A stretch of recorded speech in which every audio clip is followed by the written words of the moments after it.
Shalom Bapak Ibu Saudara sekalian, dimanapun saudara berada, kita akan sama-sama mengawali ibadah kita dan saya mengajak kita semua untuk membaca apa yang dimaksudkan dengan Pentakosta ketiga dan dilanjutkan dengan pembacaan Mazmur 91. Mari kita sama-sama membaca apa yang dimaksudkan dengan Pentakosta ketiga. Pentakosta ketiga adalah pencurahan Roh Kudus yang dahsyat di zaman now, melebihi yang terjadi di Azusa Street. Pentakosta ketiga akan mengakibatkan penuaian jiwa yang terbesar dan yang terakhir sebelum Tuhan Yesus datang kembali. Pentakosta ketiga akan membangkitkan generasi Yeremia, yaitu anak-anak muda yang dipenuhi Roh Kudus, cinta mati-matian kepada Tuhan Yesus, tidak kompromi terhadap dosa, dan akan bergerak untuk memenangkan jiwa. Pentakosta ketiga lahir di Indonesia dan bergerak ke bangsa-bangsa. Gerakan ini dari timur ke barat dan akan kembali ke Yerusalem. Pentakosta ketiga akan memberikan kuasa untuk menyelesaikan amanat agung dan setelah itu Tuhan Yesus datang kembali. Mazmur 91 ayat 1-16. Dalam lindungan Allah. Orang yang duduk dalam lindungan yang maha tinggi dan bermalam dalam naungan yang maha kuasa akan berkata kepada Tuhan, tempat perlindunganku dan kubu pertahananku, Allahku yang kupercayai. Sungguh dialah yang akan melepaskan engkau dari jerat penangkap burung, dari penyakit sampar yang busuk. Dengan kepaknya ia akan menudungi engkau, di bawah sayapnya engkau akan berlindung. Kesetiaannya ialah perisai dan pagar tembok. Engkau tak usah takut terhadap kedahsyatan malam, terhadap panah yang terbang di waktu siang, terhadap penyakit sampar yang berjalan di dalam gelap, terhadap penyakit menular yang mengamuk di waktu petang. Walau 1.000 orang rebah di sisimu dan 10.000 di sebelah kananmu, tetapi itu tidak akan menimpamu. Engkau hanya menontonnya dengan matamu sendiri dan melihat pembalasan terhadap orang-orang fasik. Sebab Tuhan ialah tempat perlindunganmu, yang maha tinggi telah kau buat tempat perteduhanmu. Malapetaka tidak akan menimpa kamu, dan tulah tidak akan mendekat kepada kemahmu. Sebab malaikat-malaikatnya akan diperintahkannya kepadamu untuk menjaga engkau di segala jalanmu. Mereka akan menatang engkau di atas tangannya, supaya kakimu jangan terantuk kepada batu. Singa dan ular tedung akan kau langkahi, engkau akan menginjak anak singa dan ular naga. Sungguh hatinya melekat kepadaku, maka aku akan meluputkannya. Aku akan membentenginya sebab ia mengenal namaku. Bila ia berseru kepadaku, aku akan menjawab. Aku akan menyertai dia dalam kesesakan, aku akan meluputkannya dan memuliakannya. Dengan panjang umur akan kukenyangkan dia dan akan kuperlihatkan kepadanya keselamatan daripadaku. Saudara, Tuhan Yesus yang kita sembah adalah Allah yang ajaib. Amin. Mari kita nyanyikan pujian ini, saudara. Yesus ajaib, Dia berkuasa. Ada mujizat sebab Yesus ajaib. Yesus ajaib, Dia berkuasa. Ada mujizat sebab Yesus ajaib.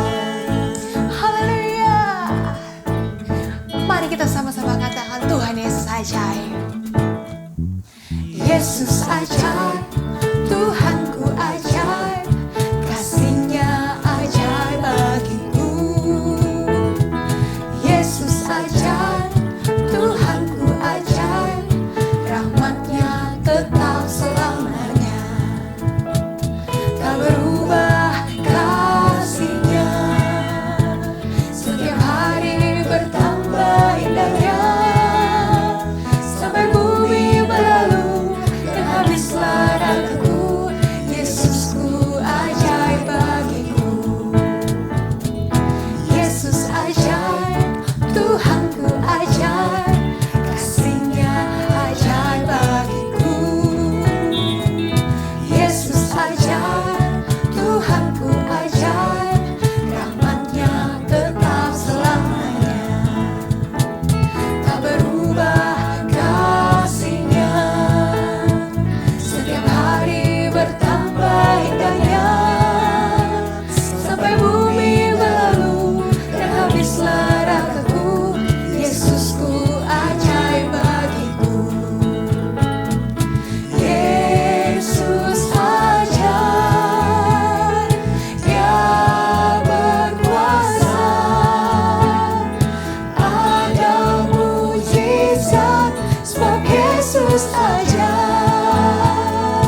Kami bersyukur buat kebaikan-Mu Tuhan.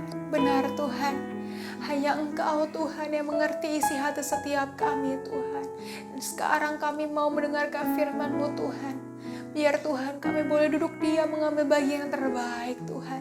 Dan biar setiap firman-Mu itu Tuhan menjadi benih yang tertanam di hati kami yang subur Tuhan. Sehingga bertumbuh dan berbuah Tuhan.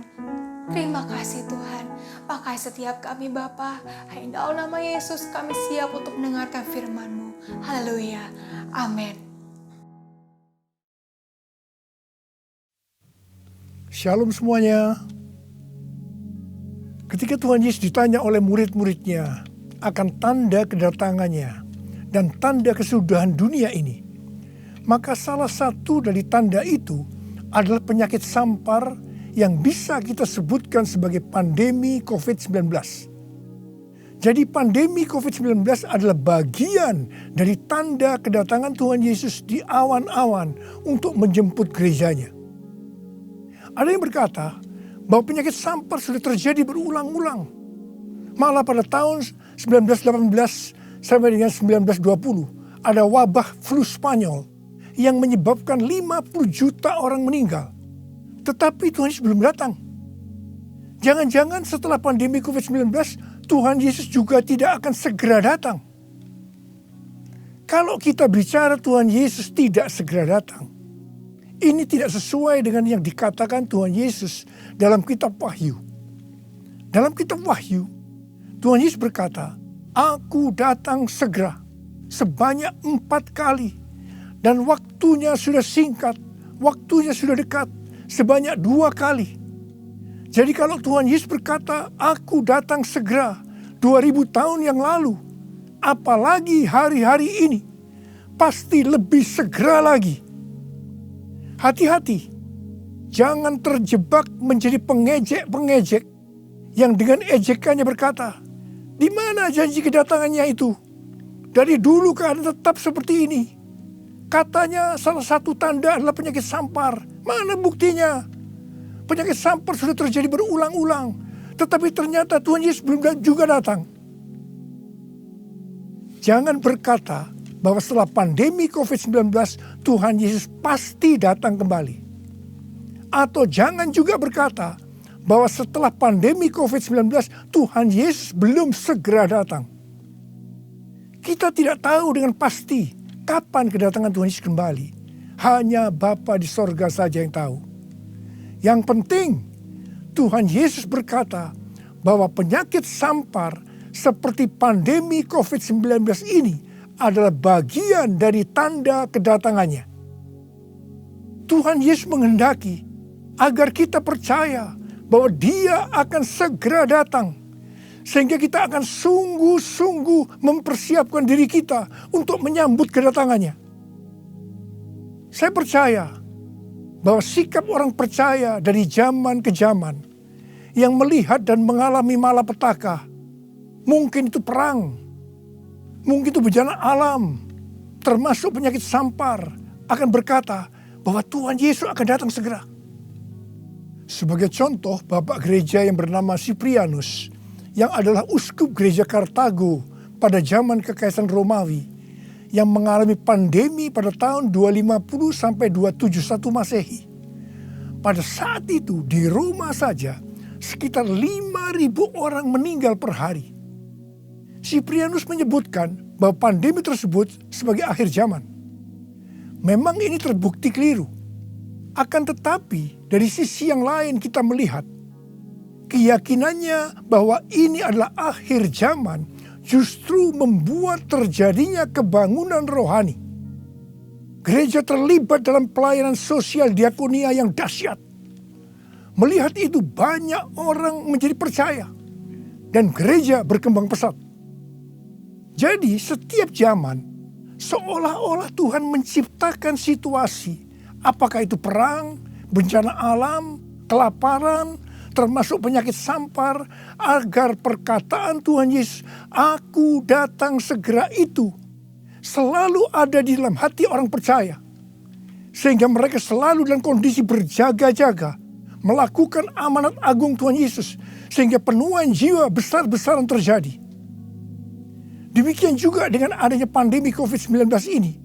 Tuhan menghendaki gerejanya, yaitu kita-kita ini, bergerak menyelesaikan amanat agung sebelum Tuhan Yesus datang kembali.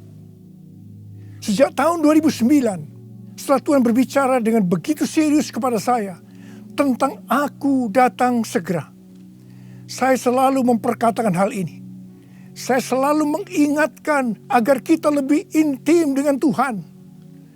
Hari-hari ini pesan Tuhan kepada kita adalah kembali kepada kasih mula-mula. Ingat, kita adalah calon mempelai wanita dari Kristus. Sang mempelai pria akan datang dengan segera untuk menjemput kita. Kita harus mempersiapkan diri dengan kembali kepada kasih yang mula-mula. Dalam Wahyu 2 ayat 1 sampai dengan 7, Tuhan Yesus berkata kepada jemaat di Efesus bahwa jemaat di Efesus itu rajin, tekun, tidak dapat sabar terhadap rasul palsu, tetap sabar dan mau menderita oleh karena namaku, kata Tuhan. Tidak mengenal lelah, membenci perbuatan-perbuatan pengikut Nikolaus yang juga aku benci, kata Tuhan Yesus. Pengikut Nikolaus mengajarkan bahwa percabulan tidak akan mempengaruhi keselamatan seseorang dalam Kristus. Ini adalah pengajaran sesat, karena kitab Perjanjian Baru mengatakan hal yang sebaliknya, yaitu bahwa orang yang hidup dalam percabulan tidak akan mendapat bagian dalam kerajaan Allah. Kalau kita melihat ini, saya berkata bahwa jemaat Efesus jemaat yang luar biasa. Akan tetapi Tuhan Yesus melanjutkan dengan berkata, namun demikian, aku mencela engkau, karena engkau telah meninggalkan kasihmu yang semula. Sebab itu ingatlah betapa dalamnya engkau telah jatuh. Bertobatlah dan lakukanlah lagi apa yang semula engkau lakukan. Jika tidak demikian, aku akan datang kepadamu dan mengambil kaki dianmu dari tempatnya, jikalau engkau tidak bertobat. Mengambil kaki dianmu artinya mengeluarkan dari dalam kerajaan Allah. Kesimpulan dari pesan Tuhan kepada jemaat di Efesus, yang juga berarti buat kita semua, adalah apapun yang kita lakukan untuk melayani pekerjaan Tuhan, kalau tidak didasarkan kepada kasih mula-mula, maka Tuhan Yesus berkata, betapa dalamnya engkau telah jatuh. Dan kita harus bertobat. Kalau kita tidak bertobat, Tuhan akan mengambil kaki dian kita. Artinya, kita akan dikeluarkan dari dalam kerajaan Allah. Kasih mula-mula adalah kasih yang kita miliki pada saat kita baru bertobat dan percaya kepada Tuhan Yesus. Pada saat itu kita akan mengasihi Tuhan dengan segenap hati, dengan segenap jiwa, dan dengan segenap kekuatan kita. Pengalaman saya pada waktu itu adalah keinginan untuk selalu berdoa. Keinginan untuk memuji dan menyembah Tuhan. Keinginan untuk membaca Alkitab. Keinginan untuk hidup kudus. Keinginan untuk melayani Tuhan.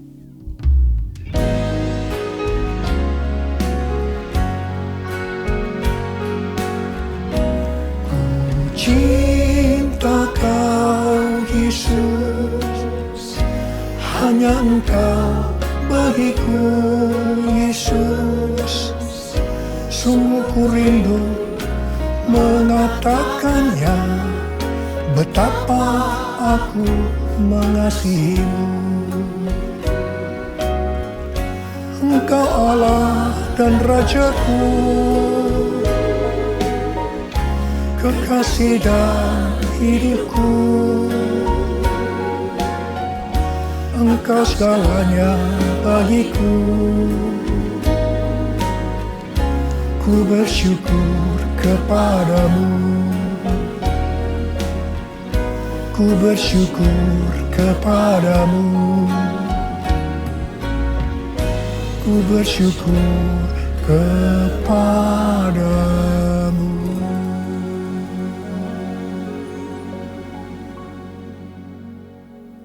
Kalau kita melihat proses keselamatan, maka proses keselamatan terdiri dari 3 tahap. Tahap yang pertama adalah proses justification, yang artinya pembenaran. Tahap yang kedua adalah proses sanctification, yang artinya pengudusan. Tahap yang ketiga adalah proses glorification, yang artinya pemuliaan atau pengangkatan. Pada proses pertama, yaitu proses justification atau pembenaran, kita bertobat dan percaya kepada Tuhan Yesus. Kita mengalami kelahiran baru. Kita mengalami kasih mula-mula. Setelah itu kita memasuki tahap yang kedua, yaitu proses sanctification atau pengudusan. Dalam proses ini, kita akan dikuduskan terus-menerus oleh Roh Kudus dan firman Allah. Sehingga kita menjadi serupa dengan gambarnya, yaitu menjadi murid Tuhan Yesus. Setelah itu, kita akan masuk dalam proses yang ketiga, yaitu glorification, yang artinya pemuliaan atau pengangkatan. Jadi, yang diangkat itu adalah mereka yang menjadi serupa dengan gambar Yesus, yaitu murid Tuhan Yesus.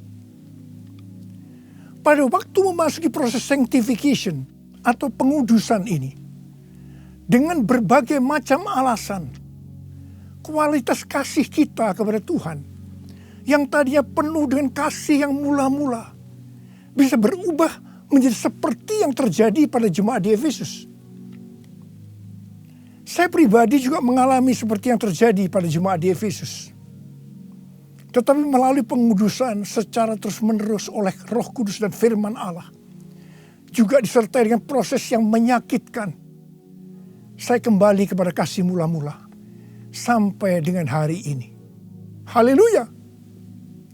Saya akan bertanya kepada saudara, bagaimana kualitas kasih saudara kepada Tuhan? Saya mau mengajak saudara untuk melihat kualitas kasih kita kepada Tuhan melalui kitab Kidung Agung. Kitab Kidung Agung merupakan satu-satunya kitab di Alkitab yang khususnya membahas kasih yang unik di antara 2 orang mempelai, yaitu antara Salomo dengan gadis Sulam yang dipercaya dia adalah istri pertama dari Salomo. Karena beberapa nats penting dalam Perjanjian Baru melukiskan kasih Kristus bagi gerejanya dengan memakai hubungan pernikahan, maka kitab Kidung Agung dapat dipandang sebagai melukiskan kasih yang ada di antara Kristus dengan mempelainya, yaitu gerejanya, yaitu kita-kita ini. Sama halnya dengan iman kita yang harus bertumbuh. Demikian juga kualitas kasih kita kepada Tuhan harus bertumbuh. Secara sederhana, kitab Kidung Agung ini menggambarkan 3 tingkat kualitas kasih. Dan ini juga menunjukkan tingkat kualitas kasih kita dengan Tuhan.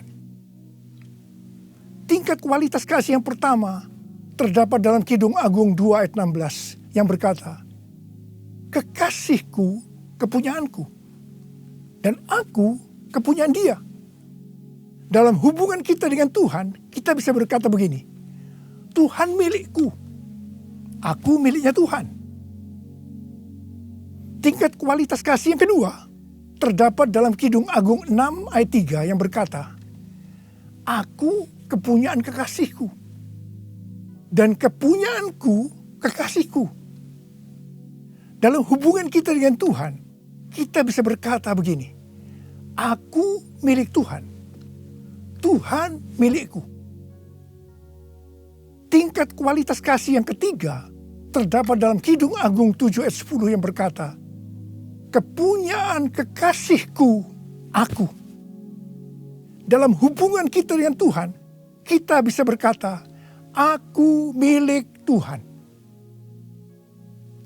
Tingkat kualitas kasih yang pertama bisa dikatakan ini adalah kasih yang egois. Karena yang dikedepankan itu, Tuhan adalah milikku, baru aku milik Tuhan. Maka yang selalu dipikirkan hanya soal diberkati. Jadi karena Tuhan milikku, berkati aku dong Tuhan. biasanya jarang bertanya kepada Tuhan tentang apa yang dikehendaki Tuhan dalam setiap rencana atau langkah yang akan dilakukan. Jadi kalau dia punya rencana, langsung akan minta supaya Tuhan memberkati. Biasanya juga jarang menyinggung tentang apa yang harus kita lakukan untuk melayani Tuhan. Itu tingkat yang pertama. Tapi tingkat kualitas kasih yang kedua bisa dikatakan sebagai kasih bersyarat. Aku milik Tuhan. Tuhan adalah milikku. Sekarang yang dikedepankan adalah aku miliknya Tuhan. Baru setelah itu Tuhan adalah milikku. Berarti mulai ada satu peningkatan. Di sini mulai ada menyinggung tentang melayani Tuhan. Tetapi dengan syarat. Supaya Tuhan memberkati. Jadi motivasi mau melayani karena mau diberkati Tuhan. Itu tingkat kualitas kasih yang kedua. Tetapi sekarang tingkat kualitas kasih yang ketiga. Inilah yang disebutkan kasih yang tidak egois. Kasih yang tidak mementingkan dirinya sendiri. Ini adalah kasih yang semula. Aku milik Tuhan. Titik. Tidak ada embel-embelnya lagi.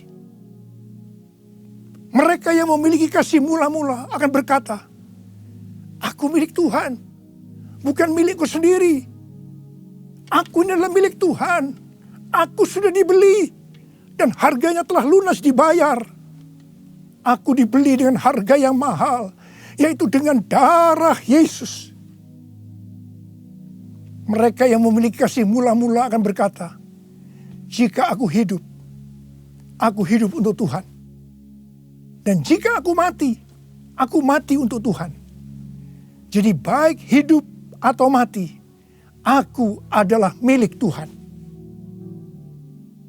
Mereka yang memiliki kasih mula-mula akan berkata, aku hidup, tetapi bukan lagi aku sendiri yang hidup, melainkan Kristus yang hidup di dalam aku. Hidupku bukannya aku lagi, tapi Yesus dalamku.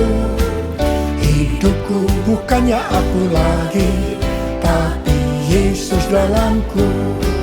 Yesus hidup. Yesus hidup dalamku. Hidupku bukannya aku lagi, tapi Yesus dalamku. Tapi Yesus dalamku.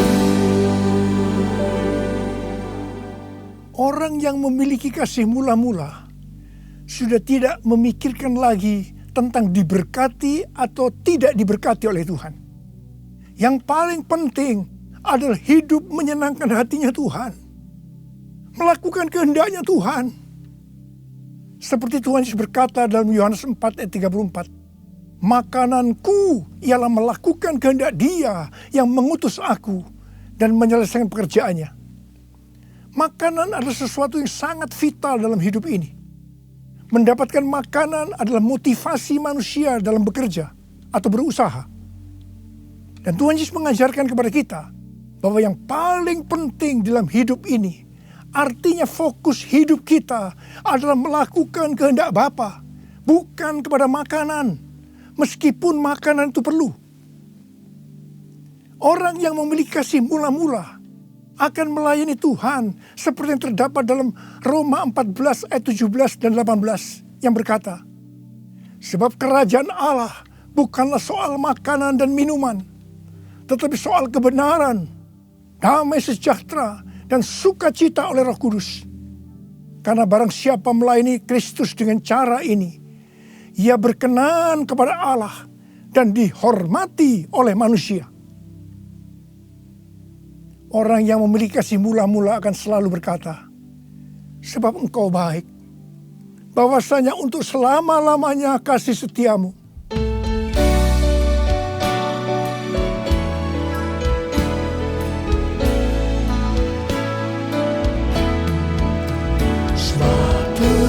Hamba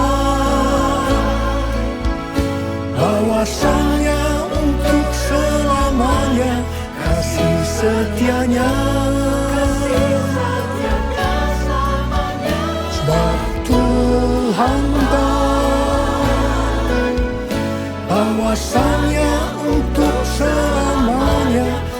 kasih setianya, bahwasanya untuk selamanya kasih setianya.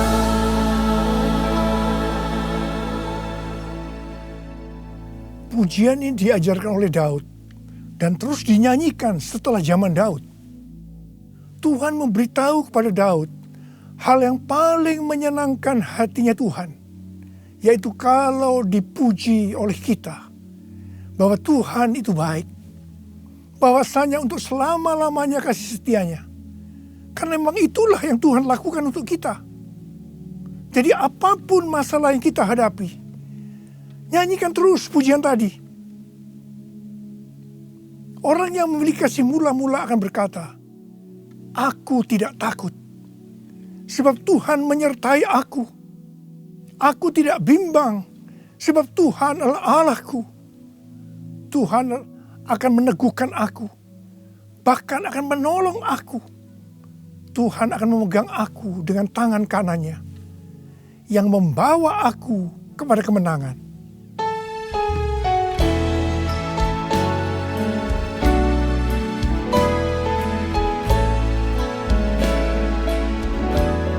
Ku tidak takut, sebab Kau besertaku. Ku tidak bimbang, sebab Engkau Allahku. Engkau meneguhkanku, bahkan menolongku. Kau batu karangku, Yesus Tuhan. Yesus memegangku dengan tangan kanan-Mu. Yesus memberiku kemenangan. Yesus memegangku dengan tangan kanan-Mu. Yesus memberiku kemenangan.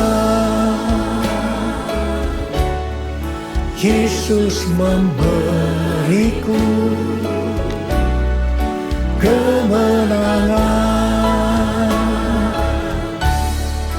Yesus memberiku kemenangan. Haleluya.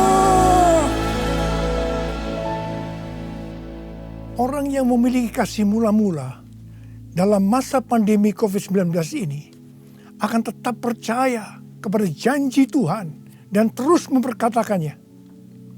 Orang yang memiliki kasih mula-mula akan berkata, Tuhan, saya mau menyelesaikan amanat agung dengan kuasa dari Roh Kudus, yaitu Pentakosta yang ketiga. Tuhan, saya berjanji untuk memakai mulut ini hanya berbicara tentang firman Tuhan, bukan yang lain-lain. Orang yang memiliki kasih yang mula-mula akan melakukan firman Tuhan seperti yang terdapat dalam lagu ini. Aku mengasihi Engkau Yesus dengan segenap hatiku. Aku mengasihi Engkau Yesus dengan segenap jiwaku. Ku renungkan firman-Mu siang dan malam, ku pegang perintah-Mu dan ku lakukan. Engkau tahu ya Tuhan, tujuan hidupku hanyalah untuk menyenangkan hati-Mu. Menyenangkan hati-Mu, menyenangkan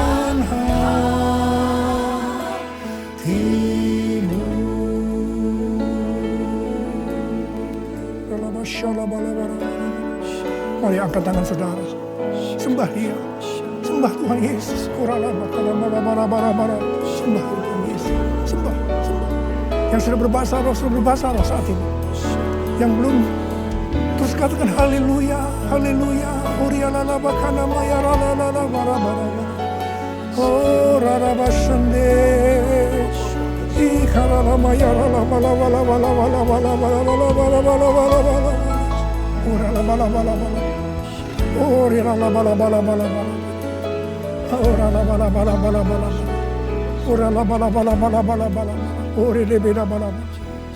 Hamba berdoa buat anak-anak-Mu ini semua Tuhan.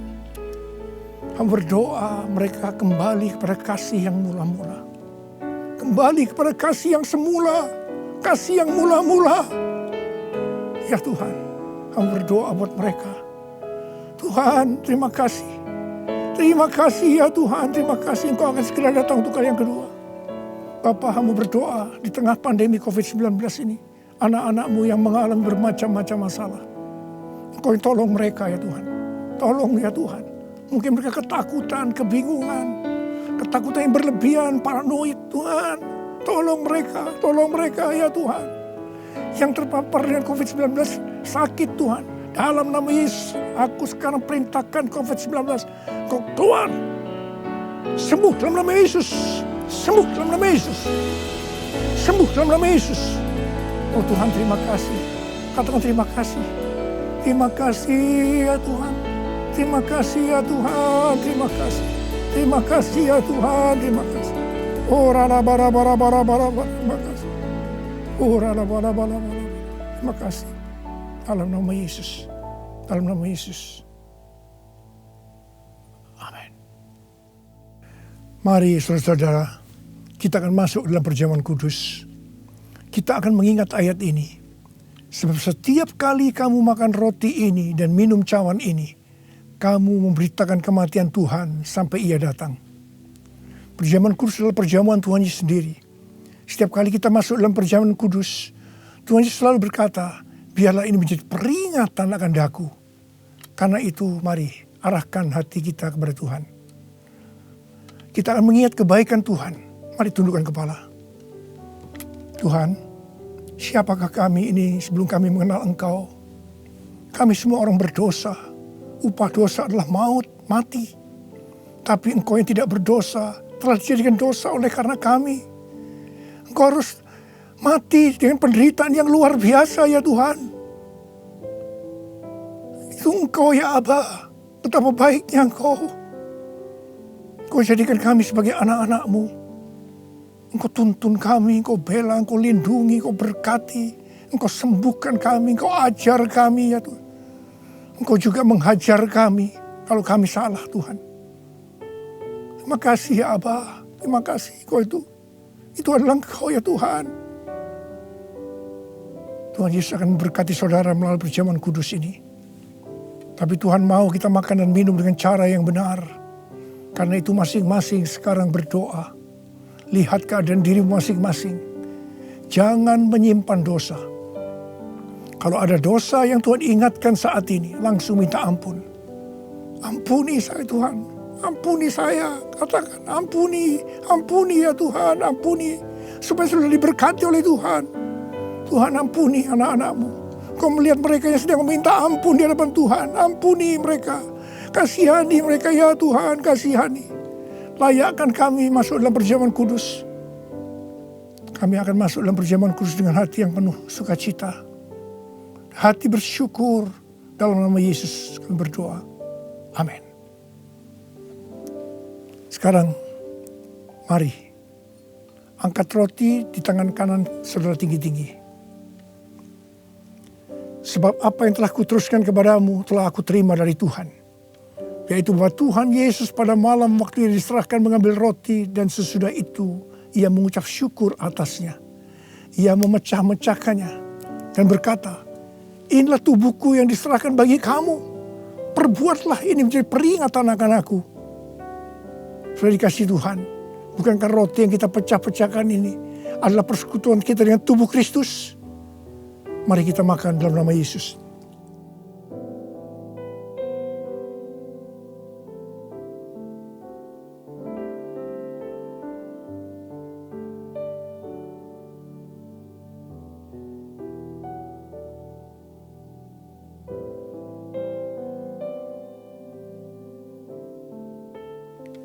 Sekarang angkat cawan di tangan kanan saudara tinggi-tinggi. Demikian juga ia mengambil cawan sesudah makan lalu berkata, cawan ini adalah perjanjian baru yang dimeteraikan oleh darahku. Perbuatlah ini setiap kali kamu meminumnya menjadi peringatan akan aku. Saudara kasih Tuhan, bukankah cawan pengucapan syukur yang atasnya kita ucapkan syukur adalah persekutuan kita dengan darah Yesus. Mari kita minum dalam nama Yesus.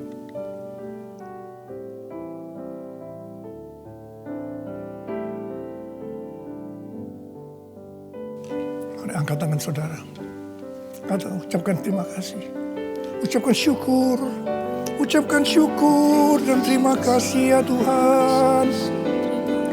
Kami mengucap syukur dan terima kasih ya Tuhan. Terima kasih. Engkau baik ya Tuhan. Bahwasanya untuk selama-lamanya kasih setiamu. Engkau baik ya Tuhan. Engkau baik ya Tuhan. Bahwasanya untuk selama-lamanya kasih setiamu. Tuhan terima kasih. Tuhan terima kasih. Terima kasih. Terima pengurapan Tuhan saat ini. Angkat kedua tanganmu. Terima. Urapi anak-anakmu. Terima pengurapan Tuhan. Terima. Terima kasih Yesusku. Terima kasih Yesusku.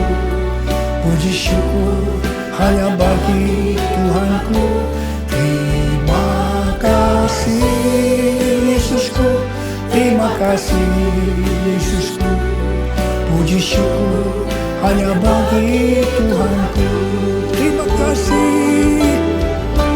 Terima kasih Yesusku. Terima kasih Yesusku. Puji syukur hanya bagi Tuhanku. Terima kasih Yesusku. Terima kasih Yesusku. Puji syukur hanya bagi Tuhanku. Puji syukur hanya bagi Tuhanku. Puji syukur hanya bagi Tuhanku.